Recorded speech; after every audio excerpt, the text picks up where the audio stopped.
Welcome to Taiwan Talk. I'm Sheree Felice, and this week I'm speaking with G.V. Kant, an Indian expat here in Taiwan who is one of the owners of the restaurant Balle Balle. Listen in as we discuss his life in Taiwan and the expat experience in this country.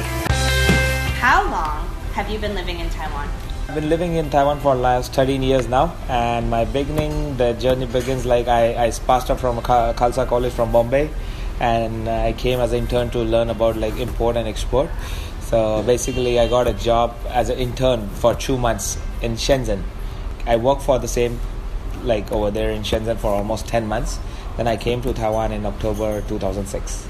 Okay. Yeah. And let me ask you, where are you from originally? I'm born and brought up in India, not exactly by Bombay, but close by to Bombay, around like 300 kilometers from Bombay, a small town near Nasik. I'm from there. Okay. And what made you interested in going abroad to live and work abroad? And why specifically did you pick China at first? Okay. Basically, I believe like maybe it was destined because like I completed my graduation and I was planning to do my master's at that time. But back in 2005, that time, the like you know how it is like for going for higher education, like you know you have to be very much strong on finance at that moment. So that moment like I completed my graduation, but I didn't get I was not planning for going for my master's because at that time I believe like it was a bit heavy crunchy for the finance at that moment. So I've been waiting and I've been in touch with my college faculties. So somehow like they got a link and they said that there's companies they're looking for it, and if you're not going for it, would you like to go for 2 months? They just give me a proposal for 2 months to come to Shenzhen, and then I was a bit different.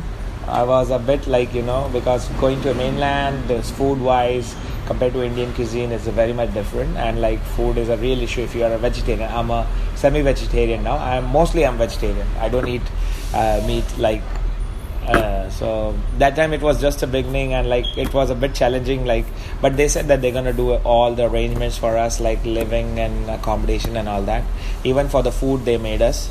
So it was a good start, and luckily I got a visa extended at that time, and they offered me to continue. So I just continued. At that time I didn't know how it's gonna be or where it's gonna be. So I just continued, and like somehow like I met few of my seniors for the same company in I think that was July or August in 2006. So they saw me, and like they saw like I was doing good, and at that time I don't know, somebody just back off, or maybe somebody wasn't able to continue to the work, so they asked me, why don't you go to Taiwan? Okay. So that's how I got a break to come to Taipei. Otherwise I didn't knew it's going to be mainland or Taiwan, so it was nothing on a plan. Did you have any experience studying Chinese before you moved? Zero. No, I didn't went to I do speak basic Mandarin and communicable wise. I cannot be lost for sure in Taipei or even in Shenzhen, but I didn't go for any Chinese school or class. Basically I just come for work, but that was like to gain an experience so I can get some better job back in India at that time. But I don't have any agenda how it's gonna be or what's gonna be. So when I got the break, my dad said, you just go for it.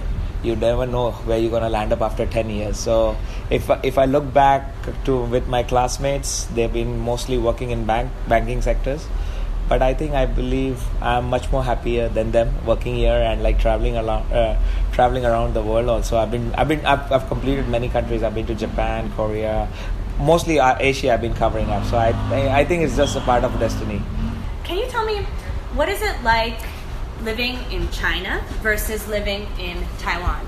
Living in China and Taiwan, there is a lot difference. People have been very polite comparatively. China is a bit like, a bit overpopulated and more competitive. And living wise, I believe Taipei is much more safer. Now it's been 13 years, but maybe I'm used to it. But I've been knowing so many people. People have a different way of saying for the mainland, but I don't have any grudge or something like that. That was the beginning for me.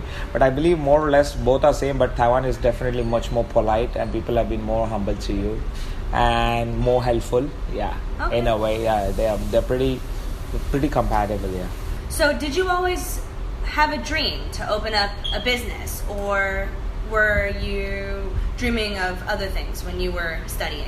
I belong to a business family. Basically, my dad has been in a joint venture, like their brothers, they're working together. So, coming from a business background, I knew that I'm going to land up somehow in some business, or maybe it was just a part of journey to gain some experience and just take over the business with my dad is doing.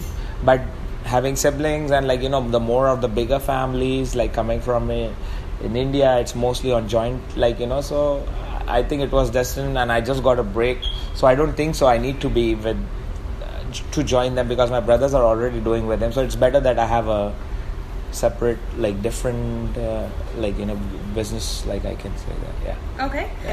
I'd like to hear a bit of your personal experience living abroad. What is it like being an Indian expat living in Taipei? Now it's been 13 years. I'm already used to it, and I'm having a very tight schedule for me. I've been working almost I barely have some holiday offs. So my life is completely busy, and even my family life has been balanced. I have a fixed routine, take my son to the school, go back to the work, and by the time evening I'm almost done. So I would like to say maybe I'm too much occupied, but I do have my free time. I've been spending some time with a few of Taiwanese friends, and I have some expat friends who've been doing business in Taiwan. So you haven't experienced any challenges as an expat living in Taiwan? Challenges in a way, the very first thing about the language barrier, the one you say. The day I came in Shenzhen, whoever my seniors were that time, they said that, see, GV, you've been in in Asian country, so don't expect that people will speak to you in English. So make sure you have to be compatible with your Mandarin, so you are able to communicate with the people, because you won't be that lucky to find somebody on the street who will be speaking English, especially in Shenzhen. Taipei is not that bad. People do speak Mandarin, and English is not. People are very helpful comparatively. So this was on my list that I have to make sure I have to be. And when I came to Taipei newly, I have some Indian friends. I've been going around with them. I do feel some inferior, because others were living for much more, they came a bit earlier, and they were more on communication skills with the Mandarin. So slowly you start feeling it. And this happened with me and my family. My son is going to a local bilingual school. He speaks Mandarin, I speak Mandarin, and after a while my wife started feeling a bit inferior, both of you guys are able to communicate, I'm not. Then she went for a Chinese class. She learned a bit. Now she's on a communicable skills, but definitely not on that, but at least she's not on that not that level that she's not able to communicate with the locals. Right. So language was a bit challenging thing. Yeah, but living in a while, you have friends and you have people knowing, and if you are not putting efforts, then I believe you have to put efforts to pick it up. How often do you go home? I go back home twice a year at least. For New Year, Chinese New Year, I go for maybe 10 days or 12 days, and maybe in the August, when there's the vacation time for the school time for my son, we take him to India there. Yeah, just to meet the siblings and the grandparents. My parents have been in Taiwan for a while. My mother-in-law keeps visiting us almost every year, so it's good. But we do wanna get a experience as an Indian to our the further generation, my son. So we want him to know. So we travel twice a year for sure. Yeah. All right. Well, thank you so much. Yes, thank you.